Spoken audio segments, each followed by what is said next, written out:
மன்னிப்பு தவறு செய்தவனுக்கு கிடைக்கக்கூடிய பெரும் வரம். பல சமயங்களில் அது சாபமாகவும் அமைந்து விடுகிறது. மன்னிப்பு வழங்குவதற்கு மட்டுமல்ல, மன்னிப்பு கோருவதற்கும் பெரிய மனது வேண்டும். தவறை செய்துவிட்டு வரட்டு பிடிவாதத்துடன் தான் செய்தது சரியென வாதாடாமல் செய்த குற்றத்தை மனதார ஒப்புக்கொண்டு வாழ்வின் பாதையை மாற்றி நன்முறையில் நடப்பவர்களுக்கு மன்னிப்பு அவசியம் வழங்கப்பட வேண்டிய ஒன்று. ஆனால் எல்லா சமயங்களிலும் எல்லா மனிதர்களும் மன்னிப்பை கொடுத்து விடுவதில்லை. அப்படி கொடுக்காதது அந்த மனிதர்களின் தவறும் இல்லை. அது குற்றம் புரிந்தவர்களின் குற்றத்தின் அளவையும் அதனால் பாதிக்கப்பட்டவர்களின் மன வலியையும் பொறுத்துதான் அமைகிறது. கோபம் மட்டுப்படுத்த முடியாததாக தொடங்கினாலும் அது மன்னிப்பு கோருவதில் முடிந்தால் தவறிழைத்தவர்களுக்கு கருணை காட்டுதல் தவறல்ல. அதுபோல தான் செய்த குற்றத்தை நினைத்து அழுவது மட்டுமே வருந்துவது அல்ல, மனம் திருந்துவதுதான் உண்மையில் குற்றத்திற்காக வருந்துதலாகும். பைரவியின் வாழ்க்கையிலும் மன்னிப்பு கோரும் காலம் வந்துவிட்டது. ஆனால் யார் யாரெல்லாம் அவளை மன்னிக்கப் போகிறார்கள், யாரெல்லாம் அவளை தண்டிக்கப் போகிறார்கள் என்பதை காலம்தான் சொல்ல வேண்டும். அன்று கைவர்களிடம் சிக்கிக்கொண்ட பைரவியையும் குழந்தை ஆதித்யவர்மனையும் காவலர் உபத்தலைவர் மணிமாறன் தான் வந்து காப்பாற்றினார். காப்பாற்றப்பட்ட பிறகும் கூட பைரவியின் கண்ணீர் நின்ற பாடில்லை. சொல்லப்போனால் அப்போதுதான் அவள் அதிகமாக தேம்பி அழுதாள். எதிரிகளிடமிருந்து காப்பாற்றப்பட்ட குழந்தையை வீரர்களில் ஒருவனிடம் கொடுத்தவர் அவனிடம், தம்பி, பிள்ளையை என் வீட்டிற்கு தூக்கிச் செல். அங்கு என் அன்னையிடமும் மனைவியிடமும் கொடுத்து இவருக்கு பசி ஆற்றச் சொல். வெகு நேரமாக அழுது அழுது இளவரசர் சோர்ந்து போயிருக்கிறார். எவ்வளவு துரிதமாக செல்ல முடியுமோ அவ்வளவு துரிதமாக செல் என்று கட்டளையிட, அடுத்த நொடி அவ்வீரன் பிள்ளையை ஒரு கையில் ஏந்திக் கொண்டு இன்னொரு கையால் குதிரையின் கயிற்றை பற்றி பறந்தான். குதிரையில் ஏறும் வரை அழுது கொண்டிருந்த ஆதித்யன் அக்குதிரை நகரத் துவங்கியதுமே அழுகையை நிறுத்தி கைத்தட்டி சிரிக்க துவங்கிவிட்டான். அந்த குதிரை பயணம் அவனுக்கு அத்தனை பிடித்திருந்தது. இது தூக்கிச் சென்ற வீரனுக்கே வியப்பளிக்க அவ்வீரன் பாலகனை மார்போடு அணைத்துக் கொண்டு, இளவரசே, தாங்கள் பின்னாளில் ஒரு மாவீரராக உருவெடுக்கப் போகிறீர்கள். இந்த வயதிலேயே சாகசம் செய்ய ஆரம்பித்தவுடன் பசி மறந்து போகிறது உங்களுக்கு. பசியை கட்டுப்படுத்திக் கொண்டு சாகச பயணம் மேற்கொள்வதில் ஆர்வம் காட்டுகிறீர்கள் தாங்கள். வேங்கையின் மைந்தன் அல்லவா நீங்கள்?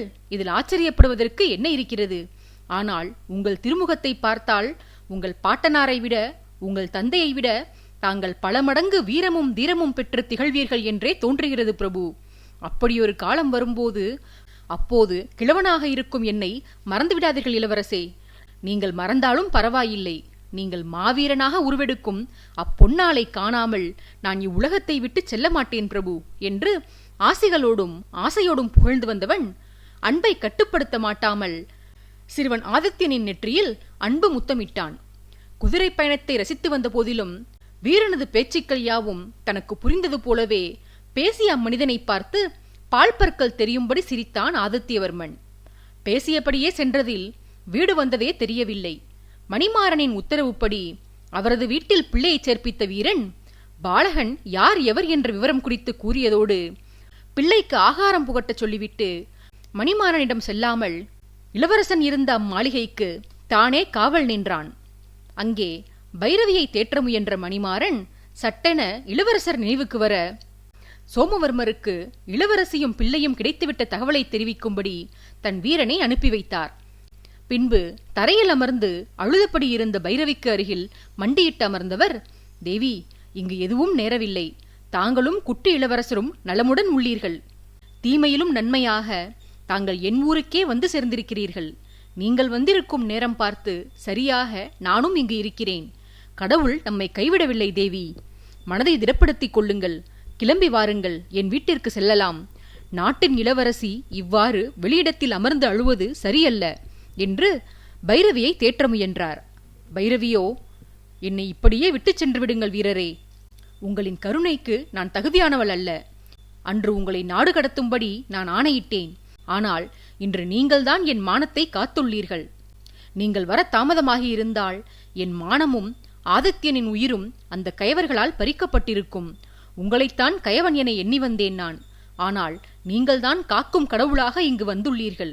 நீங்கள் நினைத்திருந்தால் நட்பிற்காகவும் ராஜபக்திக்காகவும் ஆதித்யனை மட்டுமே காப்பாற்றிவிட்டு என்னை அந்த கயவர்களிடமே ஒப்படைத்திருக்கலாம்.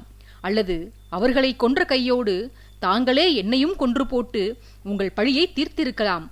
ஆனால் தாங்கள் அவ்வாறெல்லாம் செய்யாமல் என்னையும் ஒரு மனித பிறவியாக மதித்து என்னுடன் பேசிக் கொண்டிருக்கிறீர்கள் என்று சொல்லி கண்ணீர் சிந்தினாள். மணிமாறன் பைரவியிடம், தேவி, பெண்கள் என்றால் எதிரியாக இருந்தாலும் நான் இறங்கித்தான் போவேன். தாங்களோ சாதாரண பெண் மட்டும் அல்ல, என் தங்கையும் கூட என்று அவர் சொல்ல, பைரவி சொன்னவரை வியப்போடு பார்த்தாள். அவளது பார்வையை புரிந்து கொண்டு மணிமாறன் தொடர்ந்தார். ஆம் தேவி, அன்று சொன்னதைத்தான் இன்றும் நான் சொல்கிறேன்.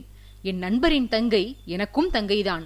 தங்கைக்கு ஒரு துன்பம் என்றால் எந்த ஒரு தமையனும் கைகட்டி வேடிக்கை பார்க்க மாட்டான். தங்கைக்கு கண்ணீர் வரவழைத்தவர்களின் கண்களையே நோண்டி எடுத்து விடுவான்.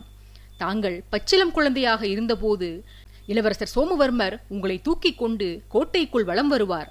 அப்போதெல்லாம் பல சமயங்களில் அழுது அவர் மாரில் எட்டி உதைத்திருக்கிறீர்கள். இளவரசரும் அப்போது பாலகன்தான்.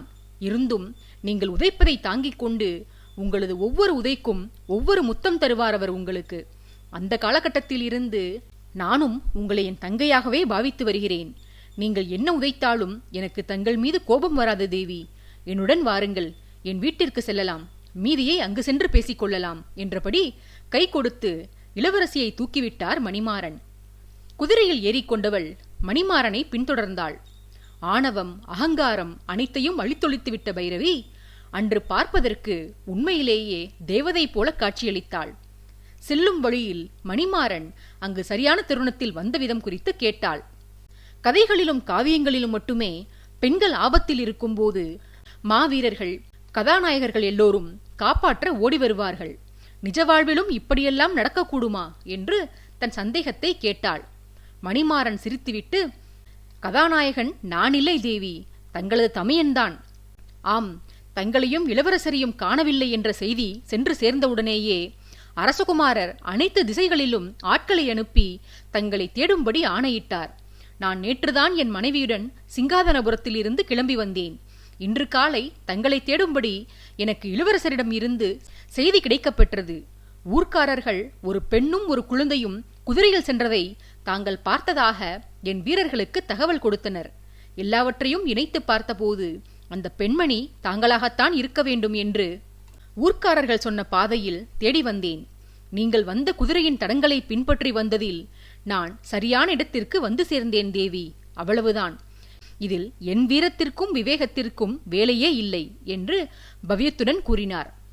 விரக்தி சிரிப்பை உதிர்த்த பைரவி, உண்மையான திறமைசாலிகள் இப்படித்தான் அலட்டிக்கொள்ள மாட்டார்கள் போல. என்னை போன்ற குறைகுடங்கள் தான் கூத்தாடும். அரசரின் புதல்வி என்பதனைத் தவிர என்னிடம் வேறு எந்த தனித்துவமும் இல்லை வீரரே என்று வருந்திச் சொன்னாள். மணிமாறன் அவளை ஆறுதல் படுத்தி, வீரம் உங்கள் இரத்தத்தில் ஊறியிருக்கிறது தேவி. சிறிது முயற்சித்தால் தாங்களும் வீரப்பெண்மணி ஆகலாம். எனக்கு இருப்பது ஒரே லட்சியம்தான் தேவி. எனக்கு பெண் பிள்ளை பிறக்க வேண்டும். அவளுக்கு வீரத்தை புகட்டி நாடு போற்றும் வீரப்பெண்மணியாக அவளை வளர்த்தெடுக்க வேண்டும் என்று நெகிழ்ந்து சொல்லி வந்தார். பைரவி இடையிட்டு, ஏது இன்னும் பிறக்காத பெண்ணுக்கு பெயரும் சூட்டிவிடுவீர்கள் போலவே என்று சொல்லி நகைத்தாள். மணிமாறன் சிறிது வெட்கப் புன்னகையுடன், இனிமேல் என்ன சூட்டுவது தேவி? அதான் ஏற்கனவே பெயர் சூட்டியாகிவிட்டதே. அவளது பெயர் வாகினி. உடலளவில்தான் அவள் இந்த பூமியில் ஜனிக்கவில்லை. ஆனால் என் மனதளவில் அவள் என்றோ ஜனித்து சகல கலைகளையும் கற்று முடித்து மாபெரும் வீராங்கனையாக திகழ்கிறாள் என்று பரவசத்துடன் சொல்லி வந்தார். இருவரும் வீட்டிற்கு வந்து சேர்ந்தனர். வீட்டில் இருந்தவர்களிடம் பைரவியை அறிமுகம் செய்துவிட்டு மனைவியிடம் சொல்லி இளவரசியை உபசரிக்கும்படி கூறினார் மணிமாறன்.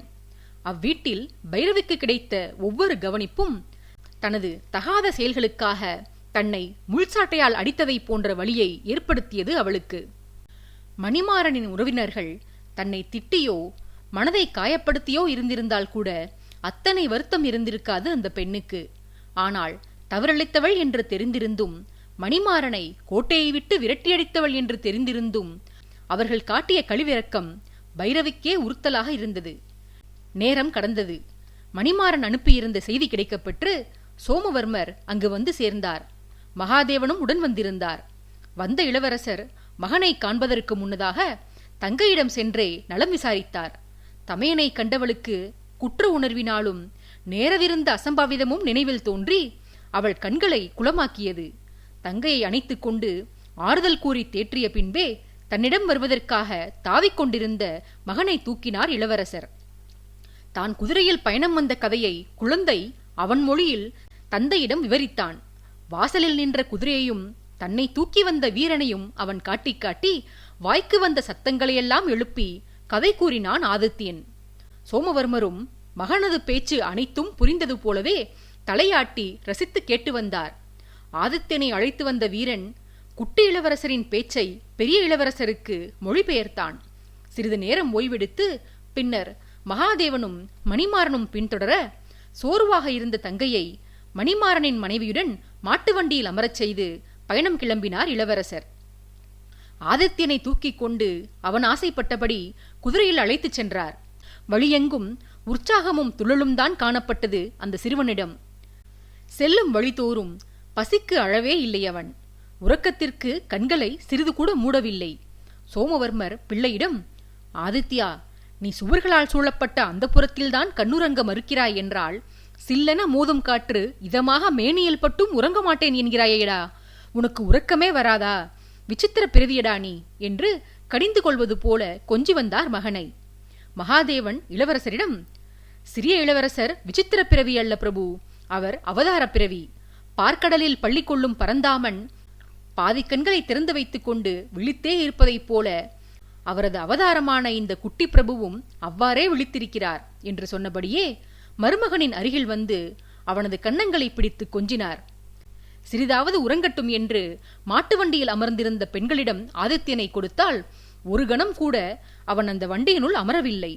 அழுது அரற்றி குதித்து ரகளை செய்து வண்டியிலிருந்து தன்னை இறக்கச் செய்து குதிரையில் சென்ற வீரர்களிடம் மாறி மாறி தாவிக்கொண்டான். இப்படியாக தலைநகரின் கோட்டையை சென்று சேர்ந்தனர் அனைவரும்.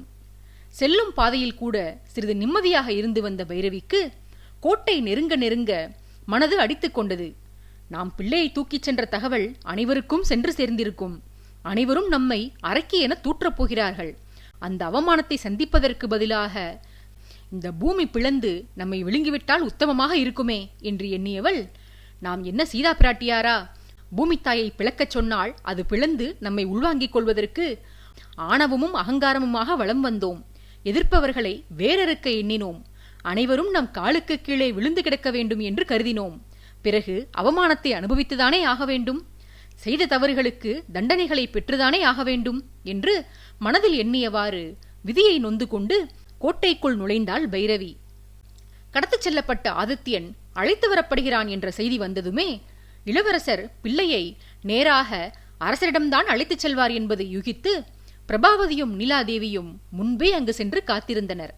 சோமவர்மர் மகனை தூக்கி வந்த காட்சியைக் கண்டு அவ்விரு தாய்மார்களுமே கண்ணீர் விட்டு அழுதனர். அந்த கண்ணீர் ஆனந்த பரவசத்தால் வந்ததா அல்லது நெடுநேரமாக பிள்ளையை காணாமல் தவித்துக் கொண்டிருந்ததனால் வந்ததா என்று அவர்களுக்கே தோன்றவில்லை. தந்தை சூரியவர்மருடன் சேர்ந்து தனக்காக தன் மனைவிகளும் காத்திருப்பதை கண்டவுடன் சோமவர்மர் பிள்ளையை முதலில் அரசரிடம் தராமல் நீலாவிடமே அவனை கொடுத்தார். மகனை வாரி எடுத்து மெய்மறந்து முத்தமிட்ட நீலா பிறகுதான் பிரபாவதி தன்னையும் இளவரசரையும் முறைத்து பார்த்து கொண்டிருந்ததை கண்டாள். தன்னைப் போலவே அவளும் ஏங்கியிருப்பாளே என்ற ஆதங்கத்தில் ஆதித்யனை பிரபாவதியிடம் கொடுத்தாள். ஆசை தீர பிரபாவதி மகனை கொஞ்சிக் கொண்டிருக்க பைரவி தலை குனிந்தபடி அவைக்குள் நுழைந்தாள். அவளை கண்ட பிரபாவுக்கு சீற்றம் அதிகமாகி அந்த வஞ்சகியை அரண்மனையை விட்டே வெளியே அனுப்ப வேண்டும் என்று தோன்றியது. அதை செய்ய தனக்கு அதிகாரம் இல்லை என அவள் தன்னை கட்டுப்படுத்தி கொண்டாள். ஆனால் அவள் செய்ய எண்ணியதை அரசரே செய்தார். அதிகாரிகளும் அமைச்சர்களும் வீட்டிருக்க நிறைந்த அவையில் பைரவியை நோக்கி, செல்லு இங்கிருந்து.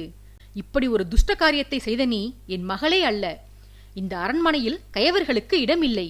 நீ செய்த காரியத்திற்கு உன்னை சிறையில் அடைத்து சித்திரவதை செய்ய வேண்டும் என்றுதான் தோன்றுகிறது. அரசனாக அப்படி தண்டனை கொடுக்க நினைத்தாலும் தந்தையாக அந்த தண்டனையை கொடுக்க மனம் மறுக்கிறது. இன்றிலிருந்து எனக்கு 2 பிள்ளைகள்தான். அது சோமாதித்தனும் உத்திரையும் தான். என் குணத்தையும் மாண்டு போன என் மனைவியின் குணத்தையும் கொண்டிருப்பவர்கள் அவர்கள் இருவரே. நீ அரக்க குலத்தில் தோன்றியிருக்க வேண்டியவள். தவறி அரச குலத்தில் பிறந்து விட்டாய். இத்தனை காலமும் நீ செய்து வந்த குற்றச்செயல்களை எல்லாம் எனக்கு தெரிந்துவிடாதபடி என் மகன் மறைத்து வந்தான். ஆனால் என் ஒற்றர்களின் மூலம் அனைத்தையும் நான் அறிந்துதான் வந்தேன். உன்னை தண்டிக்க வேண்டும் என்று நான் எண்ணிய போதெல்லாம் சோமாதித்தன் என் பாதங்களில் விழுந்து தங்கையை தண்டிக்க வேண்டாம் என்று மன்றாடி வந்தான். அவன் மீது கொண்டிருந்த அன்பினால்தான் நீ செய்து வந்த தவறுகளையெல்லாம் பொறுத்து வந்தேன் என்று கூறிக்கொண்டு போனவரிடம் நெருங்கி வந்த சோமவர்மர், தந்தையே, இம்முறையும் நான் அதே வேண்டுகோளைத்தான் விடுக்கவிருக்கிறேன். என் தங்கை திருந்திவிட்டாள், தன் தவறுகளுக்கு மனம் வருந்திவிட்டாள். ஆகையால் அவளை தண்டிப்பது முறையாகாத தந்தையே. இந்த இறுதி வாய்ப்பை எனக்காக அவளுக்கு நல்குங்கள் என்று கை கூப்பி வேண்டினார். சூரியவர்மர் பேசிய மகனை அனல் கக்கும் விழிகளுடன் முறைத்து கொண்டிருக்க பிரபாவதி கணவனிடம், பிரபு, இனியும் இந்த பாவி இருக்கும் இடத்தில் என் மகனை தங்க வைக்க என்னால் முடியாது. என்னை பழி தீர்க்க அவள் என் மகனை கொல்ல முயற்சித்திருக்கிறாள். இவளெல்லாம் பெண்ணே அல்ல, பிசாசின் மறு வடிவம். இவளை நாட்டை விட்டே அனுப்பிவிடுங்கள், இல்லையேல் நான் இங்கிருந்து அகன்று சென்று விடுவேன் என்று பயத்தில் அரற்றினாள். பைரவி பேசியவளை நோக்கி, நான் ஆதித்யனை கடத்தி சென்றேன்தான், மறுக்கவில்லை. ஆனால் அவனை கொல்லும் எண்ணம் எனக்கு அறவே இல்லை. அப்படி நினைத்து பார்க்க கூட என்னால் முடியாது. ஆதித்யன் என் அண்ணனின் வாரிசு. எங்கள் பரம்பரையின் ரத்தம் அவன் உடலில் ஓடுகிறது. எனக்கு சொந்தமானவனை நானே அழிக்க நினைப்பேனா அண்ணி? நான் தண்டனைக்கு அஞ்சவில்லை. மரண தண்டனையானாலும் சரி, மனமுவந்து அதை நான் ஏற்க தயாராக இருக்கிறேன். ஆனால் கொலைப்பழி மட்டும் என் மீது போடாதீர்கள் என்று கையெடுத்து கும்பிட்டாள். சூரியவர்மர் மகனிடம், சோமாதித்தா, என் குலத்தை நாசம் செய்ய எண்ணிய இந்த வஞ்சகியை இப்போதே இந்த கோட்டையிலிருந்து வெளியேற்று. அவளை என் வாழ்நாளில் இனி நான் பார்க்கவே கூடாது. என் மரணத்திற்கு கூட அவள் இங்கு வர அனுமதிக்க கூடாது. உனக்கு நான் தந்தையாக இருக்கலாம், ஆனால் நான் அரசனும் கூட. தந்தையின் ஆணைகளை மீறினாலும் அரசனின் ஆணைகளை மீறி நடப்பது ராஜ துரோகம். அந்த துரோகிக்கு ஆதரவாக நீயும் எனக்கு துரோகம் இழைக்காதே. இக்கணமே இந்த பாதகியை இங்கிருந்து அனுப்பிவிடு. நீ செய்யாவிட்டால் என் காவலர்களை கொண்டு நான் அதை செய்ய நேரிடும் என்று கோபத்தில் உருமி வந்தவர் மகன் அசைவின்றி நிற்பதைக் கண்டு காவலர்களை தன்னிடத்தில் வரும்படி உத்தரவிட்டார். பிறரால் தான் வெளியே தள்ளப்படுவதை விரும்பாத பைரவி தானே வாசலை நோக்கி எட்டு வைத்தாள். அச்சமயம் சோமவர்மர் கையை உயர்த்தி காவலர்களை தூரத்திலேயே நிற்கும்படி சைகை காட்டிவிட்டு தந்தையிடம், தங்கள் உத்தரவை ஏற்று நடக்கிறேன் தந்தையே. நான் முதலில் என் நாட்டின் குடிமகன், அதன் பின்புதான் தங்களுக்கு புதல்வன். அன்றே உத்திரைக்கு வாக்களித்தேன். பைரவி தவறளித்தால் இளவரசனாக அவளை தண்டித்துவிட்டு பின்பு அண்ணனாக அதற்கு வருந்திக் கொள்வேன் என. அதற்கான காலம் வந்துவிட்டது. தூக்கி வளர்த்த என் கரங்களாலேயே என் தங்கையை தண்டிக்கிறேன் தந்தையே என்று சொல்லிவிட்டு பைரவியின் கரத்தை பற்றி வெளியே அழைத்துச் சென்ற சோமவர்மர் அவளை குதிரையில் ஏற்றிவிட்டு தான் மற்றொரு குதிரையில் அமர்ந்து கொண்டு கோட்டையை விட்டு புறப்பட்டு சென்றார். புறப்பட்டவர் நேரே தங்கள் ராஜ்யத்தில் அமைந்திருந்த சிற்றரசான சைலேந்திரபுரி சென்றடைந்தார். அந்நாட்டின் அரசர் வசுமித்ரா ராஜ்யத்தின் மீது பெரும் விசுவாசம் கொண்டிருந்தவர். ஆகையால் தன் தங்கையை அந்த அரசரிடம் ஒப்படைத்து அவளை பார்த்து கொள்ளும்படி கேட்டுக்கொண்டு நாடு திரும்பினார். சிற்றரசரின் புதல்வி வான்மதிக்கு பைரவியை கண்டதுமே பிடித்து போனது. ஒத்த வயதுடையவர்களாக இருந்த அவ்விருவரும் நாளடைவில் நெருங்கிய தோழிகளாயினர். அங்கு தலைநகரிலோ பிரபாவதியின் போக்கு சற்றும் மாறவில்லை. குழந்தை காணாமல் போன அதிர்ச்சி அவள் மனதை விட்டு அகலவில்லை. தான் பெற்ற குழந்தையை நீலாவின் குழந்தை போல காட்டிக்கொண்டு தன்னிடம் இளவரசர் ஒப்படைத்தது முதல் அடிக்கடி அமரேந்திரன், சுசீலை, நீலா மற்றும் இளவரசருக்குள் நடைபெற்று வந்த சங்கேத பாஷைகள், பார்வையிலேயே பரிமாறிக்கொண்ட தகவல்கள் என அனைத்துமாக பிரபாவதியை குழப்பி வந்தன. அவர்கள் தன்னிடமிருந்து மறைக்கும் தகவல் என்னவென்று தெரிந்து கொள்ள அவள் எவ்வளவோ முயன்றும் அவள் எண்ணம் ஈடேறவில்லை. குழந்தை பிறப்பில் இருந்த மர்மம் அவளுக்கு விளங்கவில்லை. நீலா ஆதித்யனை தனக்கும் பிள்ளை என்று சொல்லி வந்தாள், தமக்கை பிரபாவதிக்கும் பிள்ளை என்று சொல்லி வந்தாள். இதில் உண்மை எது என்றெல்லாம் பிரபாவதிக்குள் இருந்து வந்த குழப்பங்கள் அவளது மனதை அழுத்தத்திற்கு உட்படுத்தி அந்த அழுத்தம் அந்த பெண்ணின் தூக்கத்தை கெடுத்து அவளது இயல்பை முன்பை காட்டிலும் மோசமாக மாற்றியிருந்தது. இரவு வந்தாலே அவளுக்குள் நடுக்கம் ஏற்பட துவங்கியது. பிள்ளையை எவரேனும் திருடிக் கொண்டு போய் விடுவார்களோ என்று அஞ்சினாள். நீலாவை கண்டால் அவள் பயம் மேலும் அதிகரித்தது. ஒரு எதிரி பைரவி ஒளிந்துவிட்டாள். இன்னொரு எதிரி நீலாவை எப்படி ஒழித்து கட்டுவது என்று சந்தர்ப்பத்தை எதிர்நோக்கி காத்திருந்தாள் பிரபாவதி. அவளுடன் சேர்த்து அவளது தீவிர விசுவாசிகளான அமரனையும் சுசீலாவையும் கோட்டையை விட்டு அனுப்பிவிட்டு அந்த புறத்தில் தனக்கு நம்பிக்கையானவர்களை மட்டுமே பணியமர்த்தி கொண்டாள் தன் பிரச்சனை தீர்ந்து போகும் என்று நம்பினாள் பிரபாவதி. ஆதித்யனை நீலா தொடுவதை கூட பிரபா அனுமதிக்கவில்லை. அவளைத்தான் அப்படி என்றாள். பிள்ளை விஷயத்தில் கணவனையே நம்ப மறுத்தாள். தன் மைந்தனை கணவர் இரண்டாம் மனைவிக்கு தாரை வார்த்து விடுவார் என்று எண்ணிய அவள் சோமவர்மர் தன் மகனை தூக்கினாலே அவரை தீவிரமாக கண்காணித்து வந்தாள். நந்தவன குளத்தில் நீராடச் செல்ல கூட அஞ்சினாள். நாள் முழுவதும் குழந்தை தன் அருகிலேயே தன் கண் பார்வையிலேயே இருக்க வேண்டும் என்று எண்ணினாள். சிரமப்பட்டு பெற்று பின்பு இழந்து அதன் பின்பு மீண்டும் திரும்ப பெறப்பட்ட பிள்ளையாதலால் அவனை கண்ணுக்குள் வைத்து பாதுகாத்து வந்தாள் பிரபா. தன்னை காணும் போதெல்லாம், தான் பிள்ளையின் அருகில் செல்லும் போதெல்லாம் பிரபாவின் நடுக்கம் அதிகரிப்பதை உணர்ந்த நீலா தன்னால் மூத்தவளின் மனநிலைமை பாதிக்கப்பட்டுவிடக்கூடாது என தானாகவே அந்தப்புரத்தை காலி செய்து பழையபடி முன்பு தங்கியிருந்த மாளிகைக்கு சென்று விட்டாள். சைலேந்திரபுரியிலோ சிற்றரசரின் உடல்நிலை மோசமாகி வந்தது. உடல் உபாதைகள் அவருக்கு அதிகரித்துக் கொண்டே வந்தன. ஒரு சமயம் சைலேந்திரபுரிக்கு வருகை புரிந்திருந்த பிரபாவதியின் தந்தை ஜெயந்தனிடம் அவரது நண்பரான சிற்றரசர் தன் இறப்பிற்குள் தன் பெண்ணுக்கு திருமணம் முடிக்க வேண்டும் எனவும், தான் இன்றி தன் மனைவியால் அதை செய்ய முடியாது எனவும், மகளின் திருமணத்தில் தனக்கு உதவி புரியும்படி நண்பனை வேண்டிக் கொண்டார் அம்மன்னர். வான்மதியை கண்டவருக்கு சோமவர்மரின் நினைவுதான் வந்தது. சோமவர்மரை மணந்து கொண்டு தன் மகளது வாழ்வு வளமானதைப் போல வான்மதியின் வாழ்வும் செழிப்படைய வேண்டும் என்று எண்ணிக்கொண்டு அரசரிடம் தானே நேரில் சென்று திருமணத்தை குறித்து பேசி வருவதாக கூறினார் ஜெயந்தன். அப்போது அங்கு வந்த பைரவி பெரியவரை நோக்கி, நான் செய்த குற்றத்தை முதலில் மன்னியுங்கள் மாமா. தங்கள் பேரனை கடத்திய பாதகி நான். தங்கள் பெண்ணுடன் சதா சண்டையிட்டு அவரது நிம்மதியை நாசம் செய்தவளும் நான்தான். அனைவரும் நிம்மதியாக இருக்க வேண்டும் என்றுதான் நான் தலைநகரிலிருந்து கிளம்பி வந்துவிட்டேன். இப்போது என் தமையனுக்கு இன்னொரு திருமணம் நிகழ்த்தினால் அது என் அண்ணியின் அமைதியை வெகுவாக பாதிக்கும். அதனால் வான்மதிக்கு வேறிடத்தில் வரன் தேடுங்கள் மாமா என்று கேட்டுக்கொண்டாள். ஜெயந்தன் கண்களில் நீர் துளிர்க்க, எப்போது தமையனின் மாமனாரான என்னை தாங்கள் முறை சொல்லி மாமா என்று அழைத்தீர்களோ நீங்கள் முற்றிலுமாக மாறிவிட்டீர்கள் என்று நான் உணர்ந்துவிட்டேன் தேவி. சண்டை தாங்கள் மட்டும் செய்து வரவில்லை. சண்டை போடுவதில், வீண் அதிகாரம் செய்வதில் என் மகளை விட திறமையானவர்கள் எவரும் இல்லை. அந்த வகையில் தவறு என்று ஒன்று நடந்திருந்தால் அதில் சம பங்கு என் மகளுக்கும் இருக்கும். இதுவே நிதர்சனம். பிரபாவை பற்றி நான் நன்கு அறிவேன். திருமணத்தை பொறுத்தவரையில் என் மகளது மனநிலை எனக்கு முக்கியமில்லை. ராஜ்யத்தின் நலம்தான் எனக்கு முக்கியம். வம்சம் விருத்தியாக வேண்டும். என் பேரன் ஆதித்யவர்மனுக்கு நிறைய உடன்பிறப்புகள் இருக்க வேண்டும். நாளை அவன் அரியணை ஏறும்போது அவனுக்கு உறுதுணையாக அவன் உடன்பிறந்தோர் நிற்க வேண்டும். இதுதான் எனக்கு முதன்மையானது. என் மகளின் நலம் பாதிக்கப்பட்டால் இளவரசரை பார்த்து கொள்ள, என் பேரனை பராமரிக்க நீலா உட்பட பலர் உள்ளார்கள். ஆனால் ராஜ்யத்தின் நலனை பாதுகாக்க ராஜவம்சத்தால் மட்டுமே முடியும். அதனால் அந்த வம்சம் வளருவதற்கு இளவரசர் நிறைய திருமணங்கள் செய்தே தீர வேண்டும். வான்மதிக்கும் தங்கள் தமையனுக்கும் நானே திருமணம் நடத்தி வைப்பேன் தேவி என்று வைராக்கியத்துடன் சொல்லிவிட்டு நேராக அரசர் சூரியவர்மனிடம் சென்றார் ஜெயந்தன். வான்மதியின் விவரம் குறித்து அரசரிடம் தெரிவிக்க, நேர்ந்த அசம்பாவிதத்திற்கு பிறகு சீர்கெட்டு போயிருந்த கோட்டையின் குதூகலத்தை மீட்டெடுக்க ஒரே வழி இளவரசனுக்கு அடுத்த திருமணம் முடித்து வைப்பதுதான் என்று உணர்ந்த அரசர் மகனது திருமணத்திற்கான வேலைகளை துவங்கும்படி ஜெயந்தனை கேட்டுக்கொண்டார். ஆதித்யனை கொஞ்சுவதற்கு பிரபாவதி முட்டுக்கட்டை போட்டுவிட்டதால் நீலாதேவி ஏக்கத்திலேயே புழுங்கி தவித்தாள். மனைவியின் நிலை கண்டு வருந்திய சோமவர்மர் தான் பிள்ளையை வெளியே அழைத்துச் செல்வதாக பல சமயங்களில் பொய் கூறி நீலாவிடம் அவனை சேர்ப்பித்து வந்தார். இன்னும் சில சமயங்களில் பிரபாவை தனிமையில் வெளியே அழைத்துச் செல்ல தான் ஆசைப்படுவதாக சொல்லி பிள்ளையை செவிலி தாய்மார்களிடம் கொடுத்துவிட்டு மனைவியுடன் கோட்டையை விட்டு வெளியே சென்று விடுவார் இளவரசர்.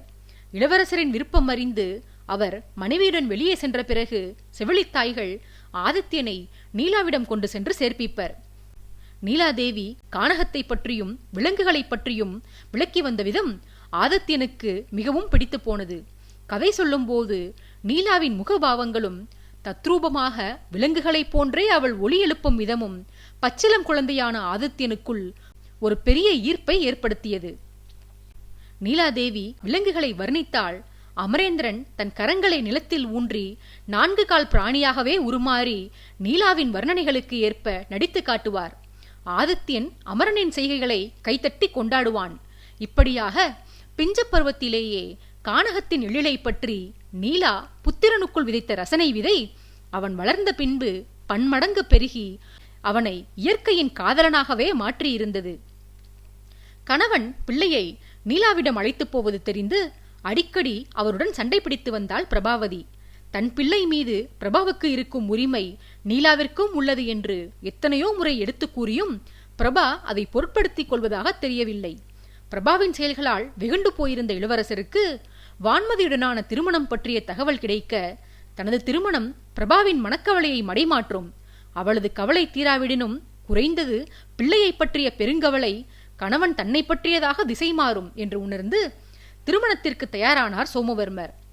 பிரபா இளவரசரின் திருமணம் குறித்து வருந்தினால்தான், ஆனாலும் பிள்ளையை குறித்த வருத்தம் துளியளவு கூட அவளுக்கு நீங்கவில்லை.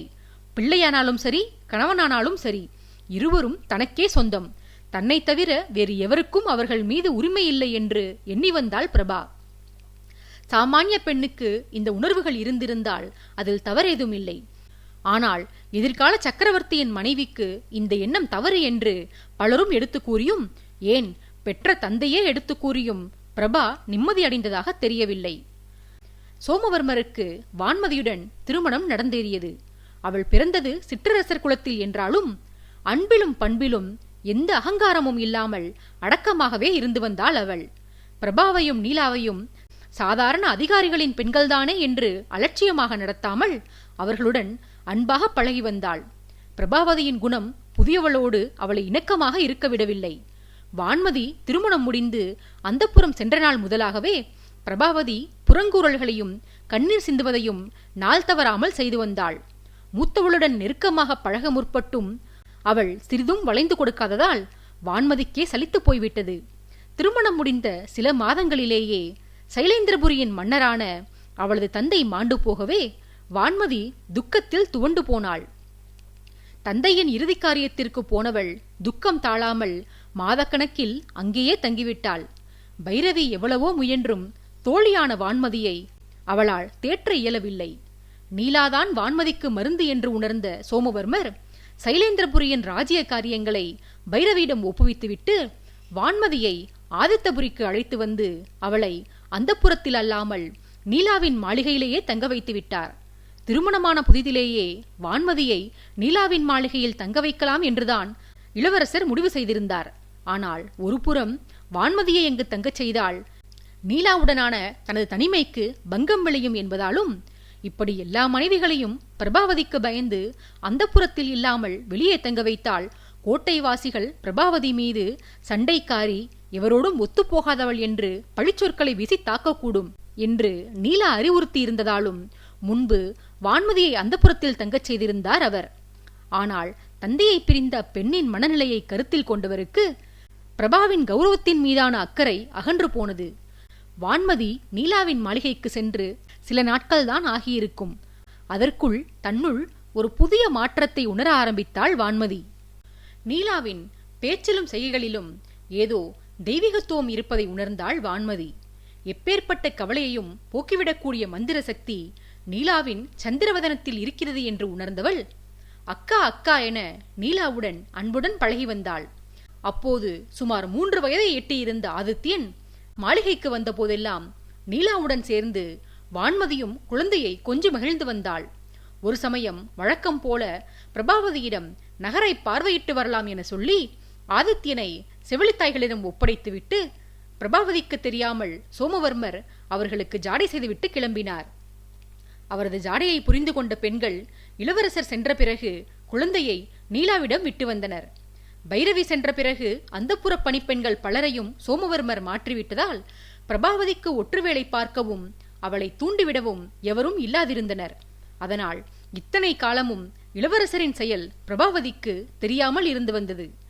வெளியில் சென்ற பிரபாவதி களைத்து போய்விடவே சென்ற சில நாளிகைகளிலேயே மாளிகை திரும்ப வேண்டியதாயிற்று. அந்தப்புறம் சென்ற பிரபா அங்கிருந்த செவிலி பெண்களிடம் மகன் குறித்து கேட்க அவர்கள் வேறு வழி இல்லாமல் நீலாவுடன் குழந்தை நந்தவனக்குளத்தில் இருப்பதாக தெரிவித்துவிட்டனர். சொன்ன அப்பெண்களை திட்டிவிட்டு ஆவேசம் வந்தவளாக பிரபா குளத்தருகே செல்ல அங்கு நீலாதேவி ஆதித்யனுக்கு குளத்தில் நீச்சலடிக்க கற்றுக் கொடுத்து கொண்டிருந்தாள். குளத்தருகே வான்மதி அமர்ந்து இக்காட்சியை ரசித்தபடி வேடிக்கை பார்த்து வந்தாள். அருகில் சுசீலை பயிற்சி முடித்து வரும் பிள்ளையை துவட்டுவதற்காக கையில் துவாலையுடன் காத்திருந்தாள். ஆதித்யன் அதி உற்சாகமாக நீச்சல் கற்றுக்கொண்டிருந்தான். இதை தூரத்திலிருந்து பார்த்த பிரபாவிற்கு இதயமே நின்றுவிடும் போல இருந்தது. பிள்ளை நீரில் மூழ்கிவிட்டால் என்ன செய்வது என்று பதறி துடித்து ஓடினாள் அவள். குளக்கரைக்கு சென்ற பிரபாவதி வாய்க்கு வந்தபடியெல்லாம் நீலாவை வசைமாறி பொழிந்தாள். பிரபாவிடம் கவனம் செலுத்தி வந்த நீலா பிள்ளையை தண்ணீர் பரப்பை விட்டு மேலே தூக்கிதான் வைத்திருந்தாள். தண்ணீருக்குள் இறங்க விடாமல் அன்னை உயர தூக்கி வைத்திருந்தது ஆதித்யனுக்கு பிடிக்கவில்லை. அவனும் அம்மா இறக்குங்கள், நீந்த வேண்டும் என்று மழலை குரலில் பலமுறை சொல்லி வந்தான். ஆனால் நீலாவோ பிரபா வசைப்பாடிக் கொண்டிருந்த காரணத்தால் மகனிடம் சிறிது பொறுக்கண்ணா, அம்மா பிறகு உன்னை நீந்த வைக்கிறேன், பின்னர் விளையாடலாம் என்று சமாதானம் சொல்லி வந்தாள். அன்னையின் வார்த்தைகளுக்கு செவிமடுக்காத ஆதித்யன் முண்டியடித்து தண்ணீருக்குள் தொப்பென்று விழுந்தான். நீலாவின் கரங்கள் ஈரமாக இருந்த காரணத்தால் மகனை பிடித்திருந்த பிடி அவன் முண்டியதும் நழுவிவிட்டது. ஆனால் அடுத்த கணம் சுதாரித்துக் கொண்டு விழுந்த பிள்ளையை உடனே தூக்கிவிட்டாள் நீலா. ஒரு கணமே ஆனாலும் சிறுவன் சிறிது நீரை பருகிவிட்டதால் அவனுக்கு இருமல் வந்தது. நீலா அதனை பெரிதுபடுத்திக் கொள்ளாமல் மிக இயல்பாக அவனை தலைகீழாக பிடித்து முதுகை தட்டி கொடுத்தாள். ஆதித்யன் பருகியிருந்த நீரை வெளியேற்றினான். அவ்வளவுதான். இந்த காட்சியை கண்ட பிறகு பிரபாவதி ருத்ரதாண்டவமே ஆடத் துவங்கிவிட்டாள். பிள்ளையை ஜாக்கிரதையாக கையாளாமல் அசட்டையாக ஏந்திருந்ததாக கூறி மறுபடியும் நீலாவின் மீது வசவு மழையை பொழிந்தாள். நீலாவை காண்பதற்காக அவள் மாளிகைக்கு சென்றிருந்த இளவரசர் மனைவி இருந்த இடத்தை தெரிந்து கொண்டு அவரும் நந்தவனம் வந்து சேர்ந்திருந்தார். அப்போதுதான் நீலா ஆதித்யனை தலைகீழாக பிடித்து தட்டி கொண்டிருந்தாள். பிரபாவதி சரமாரியாக வாய்த்தாக்குதல் நிகழ்த்தி வந்த வேளையில் இளவரசர் தன்னால் முயன்ற அளவு மனைவிக்கு புரிய வைக்க போராடி வந்தார். ஆனால் பிரபா எவர் பேச்சையும் காது கொடுத்து கேட்பதாக இல்லை. இறுதியாக ஆதித்யனை சுசீலையிடம் கொடுத்து அவனுக்கு துவட்டிவிடச் சொல்லிவிட்டு தான் மேலேறி வந்த நீலா தனது ஈர ஆடைகளை பிழிந்தபடியே மூத்தவளை பார்த்து, அக்கா, உப்பரிகையில் வீற்றிருக்க ஆதித்யன் என்ன இளவரசியா? அவன் மாவீரனாக உருவெடுக்கவிருக்கிறவன். தன் பாட்டனாருக்கு பின், தன் தந்தைக்கு பின் எதிர்காலத்தில் இந்நாட்டை ஆளவிருக்கிறவன். எதிரிகளையெல்லாம் நடுநடுங்கச் செய்ய போகிறவன். அப்படிப்பட்டவன் எல்லா கலைகளும் கற்றுத் தேர்ந்திருப்பது அவசியமக்கா என்று எடுத்து கூறி வந்தாள். பிரபாவதி இடையிட்டு, என் பிள்ளை அதையெல்லாம் கற்க இன்னும் காலம் இருக்கிறது.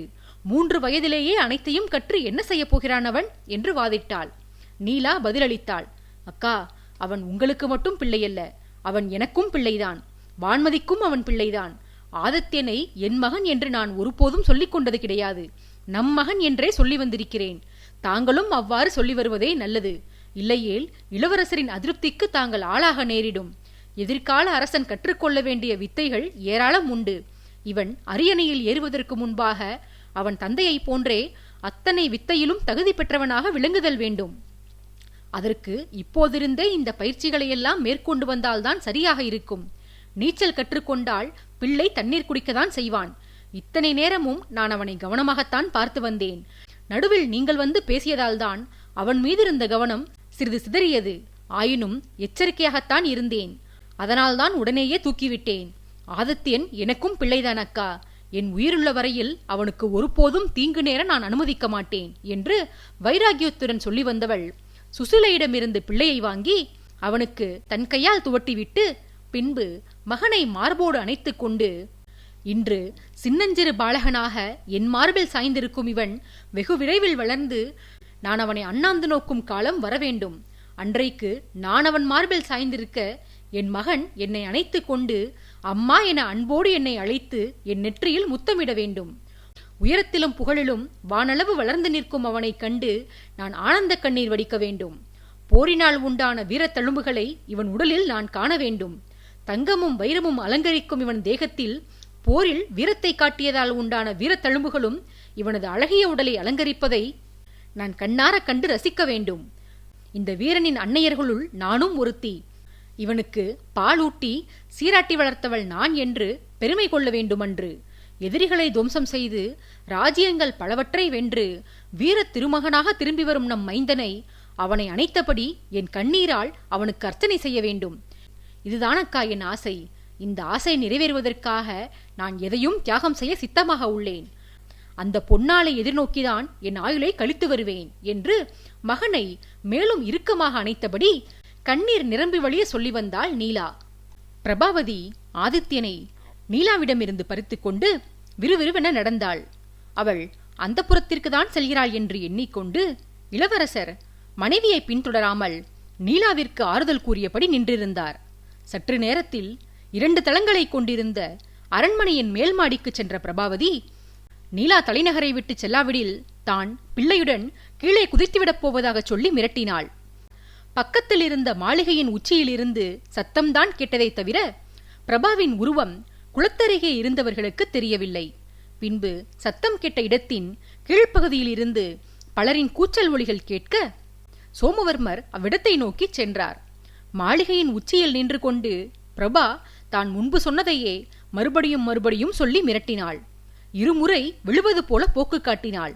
அங்கு வந்து சேர்ந்த நீலா தான் கோட்டையை விட்டு சென்று விடுவதாகவும் பிள்ளை மீது இனி தான் உரிமை கொண்டாடப் போவதில்லை என்றும் பிரபாவதியிடம் தெரிவித்தாள். இளவரசர் செய்வதறியாது அமைதி காத்தார். நீலாவின் வார்த்தைகளை பிரபா நம்பி அவளும் கீழிறங்கி வந்தாள். அங்கு வீரர்கள் உட்பட பலரும் சூழ்ந்திருந்ததால் மற்றவர்களுக்கு தெரிய வேண்டாம் என்று நினைத்து மனைவிகளை அரண்மனைக்குள் அழைத்துச் சென்ற இளவரசர் மிரட்டியவளிடம், பிரபாவதி, நீ செய்தது மூடத்தனமான காரியம். பிள்ளையை கொன்றாலும் கொள்வேன், இன்னொருத்தியிடம் தரமாட்டேன் என்று பிடிவாதம் பிடிக்கிறாய். இங்கிருந்து கிளம்பி போகிறேன் என நீலாதான் சொன்னாள். அவளை அனுப்புவதாக நான் சொல்லவில்லை. என் அனுமதியின்றி அவள் செல்ல மாட்டாள். இனியொரு முறை இந்த அறிவீனமான காரியங்களை செய்து வந்தாயெனில் பிறகு கோட்டையை விட்டு நீங்கிச் செல்லப் போவது நீதான், ஞாபகம் வைத்துக்கொள் என்று எச்சரித்துவிட்டு சில அடிகள் நகர்ந்தார். சென்றவரை நிறுத்திய பிரபாவதி, எனக்கு இது முன்பே தெரியும் பிரபு. நீலா செல்கிறேன் என்று சொன்ன சமயம் தாங்கள் அமைதி காத்த போதே நான் இதை உணர்ந்து கொண்டேன்.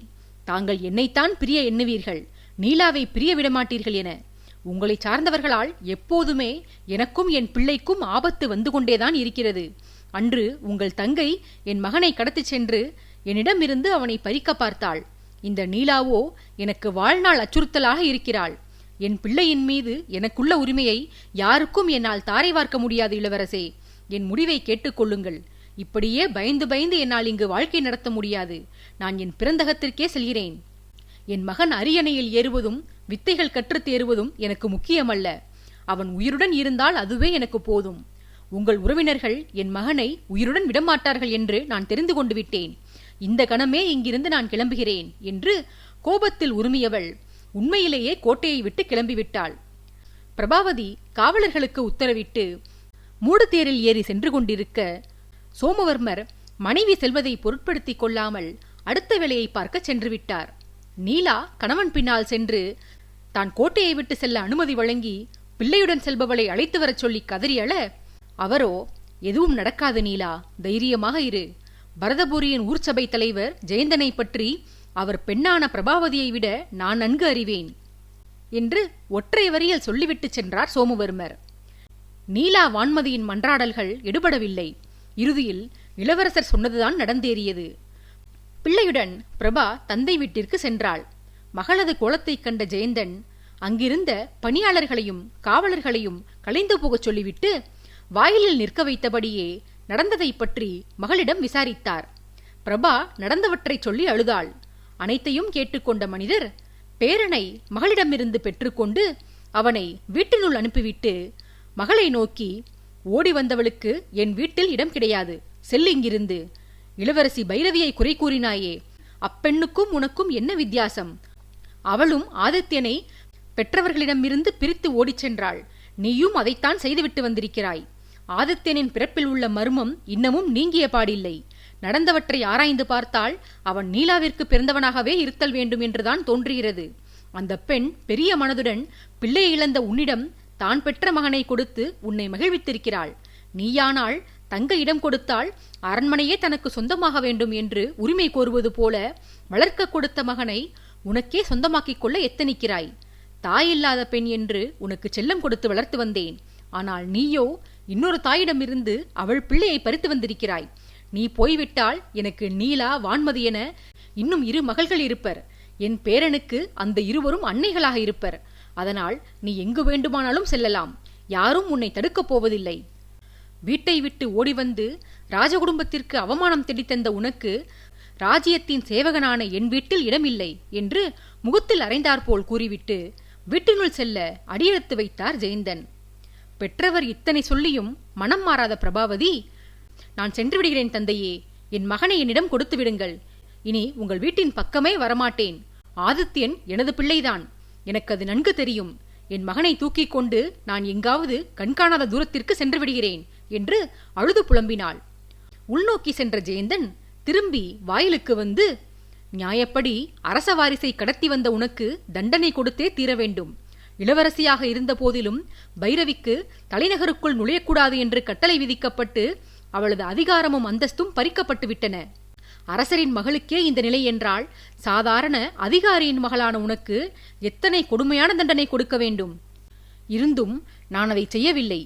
நீயும் பைரவியும் ஒரே தவறைத்தான் செய்திருக்கிறீர்கள். பைரவிக்கு அரசர் கொடுத்த அதே தண்டனையை நான் உனக்கு கொடுக்கிறேன். எங்காவது தூரதேசம் சென்றுவிடு.